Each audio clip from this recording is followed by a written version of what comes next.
Hi friends केनता अच्छो आपण माने सबू आज आम बनामा चिकन करी। इटा मी मसला काढ़ी दौचे जीरा धनिया पाउडर हल्दी पाउडर लंका पाउडर आउ अदा रसुन पेस्ट। फास्ट तो आम सोरिष तेल देदेमा आउ सोरिष तेल गरम होला परे खड़ा मसला देदेमा। खड़ा मसला परे आम पियाज पकईदेमा। पियाज के पूरा आम भल से लाल करी भाजीदेमा। मोर वीडियो भल लगले मोर चैनल के टिके सब्सक्राइब करेंगे। मोर चैनल रो ना होचे घर का स्वाद बाय विनी। लाइक शेयर कमेंट भी टिके करी देबे। बेल आइकन के भी टिके ऑन करी देबे जेंता कि मैं वीडियो अपलोड कले आपण पाखरे फास्ट वीडियो जीवा। तापरे भी आम इटा मसला दे देमा। मसला के टिके भल से कसी देमा।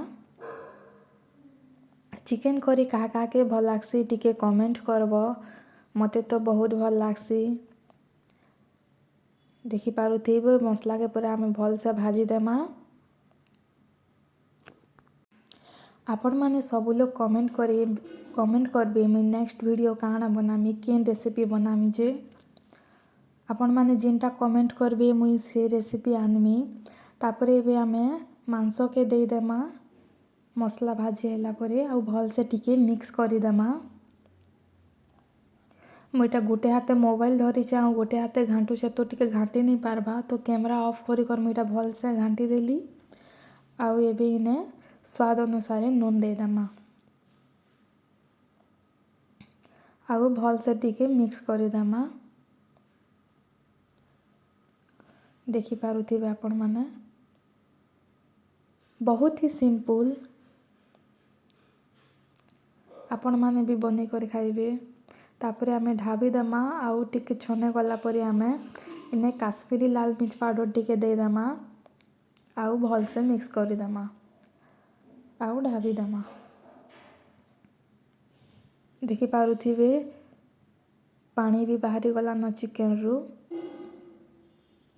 एबे आमे भल से टिके मिक्स करी देमा आउ थरे ढाबी देमा। 1-2 मिनट छाड़ी छाड़ी आमे टिके घांटी दउथिमा।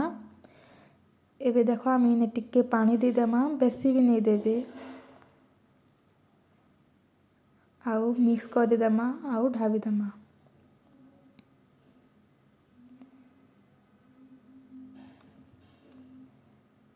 देखि पारुथिबे